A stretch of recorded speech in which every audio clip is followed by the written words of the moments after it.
Hello guys, నేను మీ సాయి. నేనైతే ఈరోజు అనంతపూర్కి నుంచి బెంగళూరు వెళ్ళి బెంగళూరు నుంచి మంగళూరుకి వెళ్ళాలన్నమాట. నేనైతే చాలా బాధగా ఉంది నాకు ఈ అనంతపూర్ నుంచి విసిపెట్టి పోవాలనుకుంటే.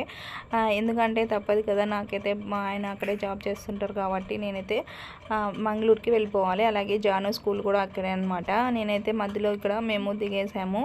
ఇక్కడ పెట్రోల్ వేయించుకొని మరీ వెళ్ళామన్నమాట. ఇక్కడైతే చల్లగా ఉందన్నమాట వాతావరణం అయితే. ఇప్పుడైతే మేము మంగళూరుకి వెళ్ళాలి కదా. ఫస్ట్ అయితే బెంగళూరు వెళ్ళాలి. అనంతపూర్ నుంచి బెంగళూరుకి 4 నుంచి మేము 9:30 లోపల వెళ్ళిపోయామన్నమాట. మేమైతే మధ్యలో ఆపాము. నైట్ అయిపోయింది కదా, ఏమైనా స్నాక్ తిందామని లేదా టిఫిన్ చేద్దామని అయిపోయాము. మేమైతే టిఫిన్ తినలేదు, ఓన్లీ స్నాక్ ఐటెం తిన్నాము. ఇప్పుడు 7:30 మాత్రమే అవుతుంది కదా. ఇప్పుడైతే సరిపెట్టేసుకున్నాము స్నాక్తో అయితే.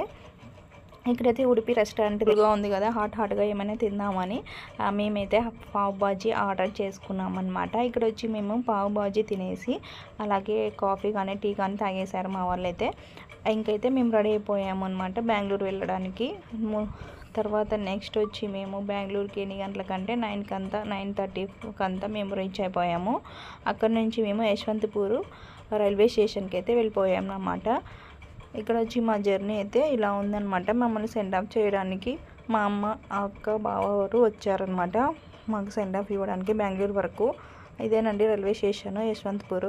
మేమైతే యశ్వంతపూర్ రైల్వే స్టేషన్కి అయితే 9:20 అంతా రీచ్ అయిపోయాము. అట్లంటే కొంచెం తొందరగానే వచ్చేసామన్నమాట. చిన్నపిల్లలు ఉన్నారు, అలాగే లగేజ్ ఉంది, అందుకని తొందరగా వచ్చేసాము.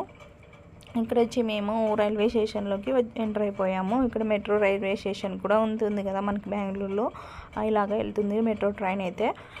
మేమైతే మంగళూరుకు ఎంటర్ అయిపోయామండి. ఇంకా మార్నింగ్ అయిపోయింది. మార్నింగ్ 8:30 అంతా మేము మంగళూరులో ఉండిపోయామన్నమాట. ఇక్కడైతే వర్షం అయితే చాలా పడుతుంది. ఆటోలో వచ్చేసామన్నమాట. ఇప్పుడైతే వర్షం అయితే పడుతుందన్నమాట. రైన్ అయితే చాలా బాగా పడుతుంది మంగళూరులో అయితే, non stop. Okay, thank you. Please subscribe to my